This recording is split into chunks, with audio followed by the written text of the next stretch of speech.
Migs, ano kayang masarap kainin? Santol, marunong ka ba magbukas? Sige po. Can you open it for me? Meron ka pang langgam dito. Tikman mo naman kung matamis, oh. Sige ho. Matamis po. Ano? Sige pa. Kain ka pa. Tingin pa ako dito, ah. Ma'am? Alis lang ako saglit. Sige. Balik ka. Opo.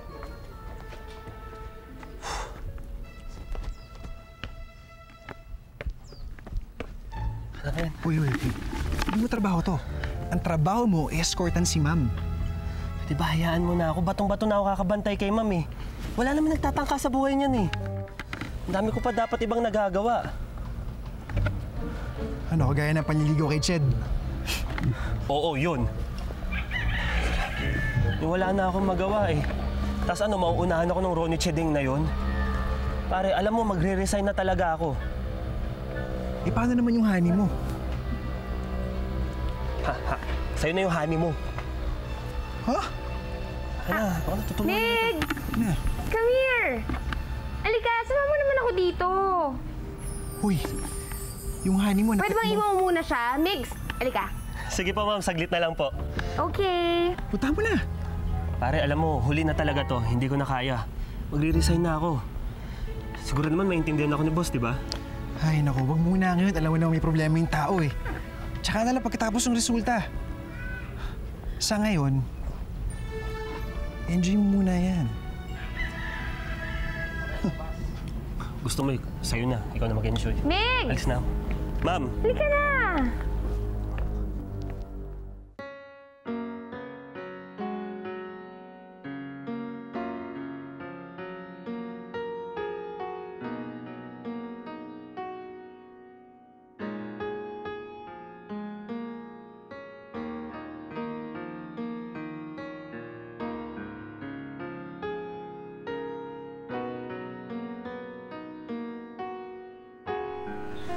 Papa Nick, bakit hindi pa po kayo tulog? Halika dito.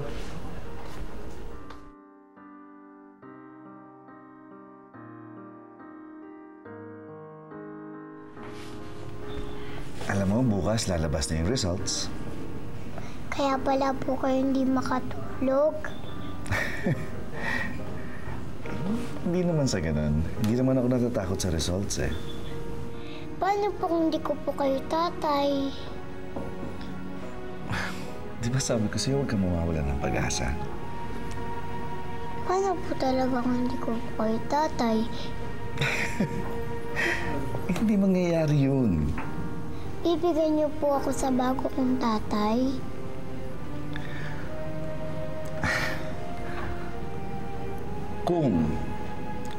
Kung siya nga ang tunay mong tatay, wala akong magagawa kundi ibigay ka sa kanya dahil di naman tama na ipagkait kita sa kanya.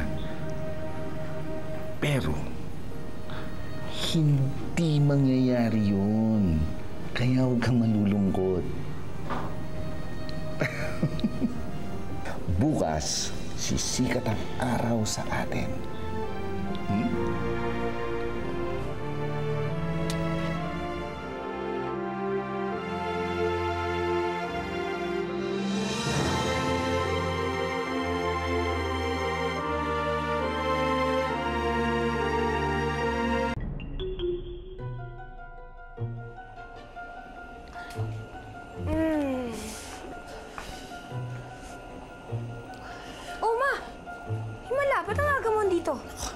Huwag mo nga akong kausapin, wala pa ako sa wisyo.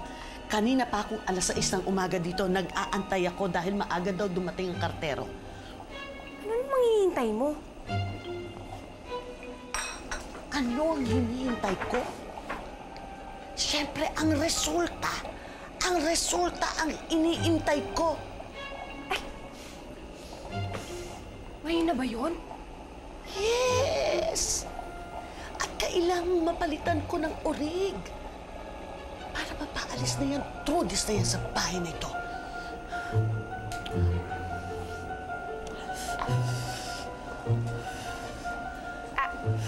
Galing lang ako Sige, alis na.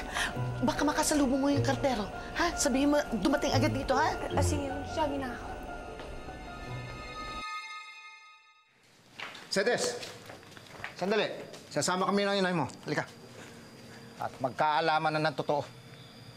Kasi anak, kung hindi sinik ang tatay ni Trudis, pwede na natin siyang iuwi agad.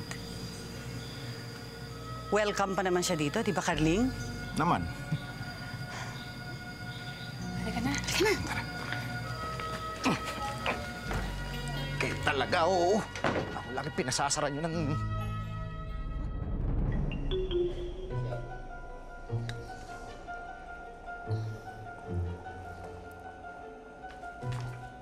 Kartero. Ang kartero. Leb! Leb! Leb! Anong oras na? Ma'am, mag-aalas 11 na po. Dumating ba ang kartero? Nasaan? Opo, ma'am. Kakadating nga lang eh. May dalang isang sulat para kay Sir. Nilagay ko na po sa table niya. Sulat? May sulat? Opo. Sandali.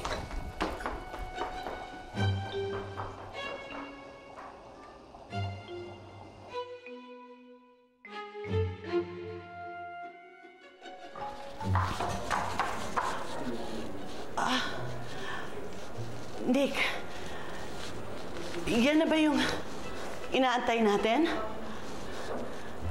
Yes, Ma. Hintayin na natin silang lahat para masahin ito. Okay. Anong oras ba sila dadating? I'm sure parating na yung mga yan. Okay. Teka. Mag-aayos-ayos lang ako.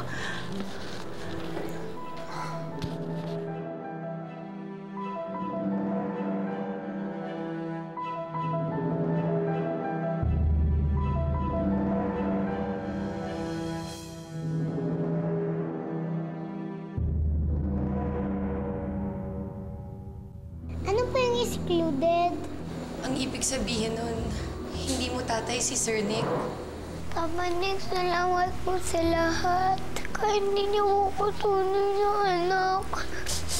Pinaramdam niyo po na mayroon akong tunay na ama. Mahal na mahal kita. Bilang tunay na anak. Hindi mo babaguhin ang papel, anak. Itatapon ko na ho ba to?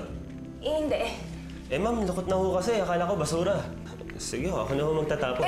Kapag gagawa ka ng krimen, no traces, no evidences. Ma'am, ano po ba talaga yung pinapahanap niyo?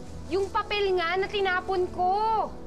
This is to certify